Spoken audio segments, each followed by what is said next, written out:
2004 ஜூலை 16 கும்பகோணத்து மக்களாலையும் எங்களாலையும் வந்து மறக்க முடியாத தினம் அப்படின்னா அந்த குழந்தைங்க தீயில கருகி இறந்த தினம் இன்னைக்கு. அதை மறக்கவும் முடியாது, அதை நினைக்காகவும் இருக்க முடியாது. அந்த நேரம் வந்து பார்த்திங்கன்னா நான் காலேஜ் படிச்சுட்டு இருந்தேன் ஏவிசியில். என்னோடய அக்கா குழந்தைய வந்து அப்போ தான் சேர்த்துருந்தோம், அக்கா பையனை ஸ்கூலில். அப்போ வந்து பதறி அடிச்சுட்டு கால் பண்ண என்னாச்சு ஏதாச்சும் நியூஸ் கிடச்சோன்னே. அது எந்த ஸ்கூல்னு தெரியாமல் அப்போ வந்து கிருஷ்ணா ஸ்கூல்னு சொன்னாங்க. ரொம்ப மறக்க முடியாத தினம் அது. வந்து ஜீரணிக்கவே முடியாத ஒரு இதுனா மகாமகம் கும்பகோணத்தில் தான் ஃபேமஸ்ஸு. அதே மாதிரி மகாமகத்தில் இறந்தாங்க நிறைய பேர். அதுக்கப்புறம் ஒரு பெரிய இன்சிடெண்ட் அப்படின்னா அது வந்து இந்த குழந்தைங்க இறந்தது தான் தீயில கருகி. ஸோ அதை வந்து என்றைக்குமே மறக்க முடியாது.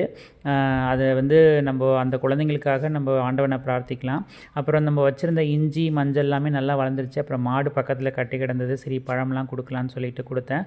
இந்த கொய்யாக்காய் வந்து நிறைய காய்ச்சிருந்தது. அப்புறம் கிளி அணில் தான் நிறையா சாப்பிட்டுட்டு சரி கொஞ்சம் பறிக்கலாம் அப்படின்னு சொல்லிட்டு அதை பறித்து எடுத்து வச்சேங்க. டாடா பாய்.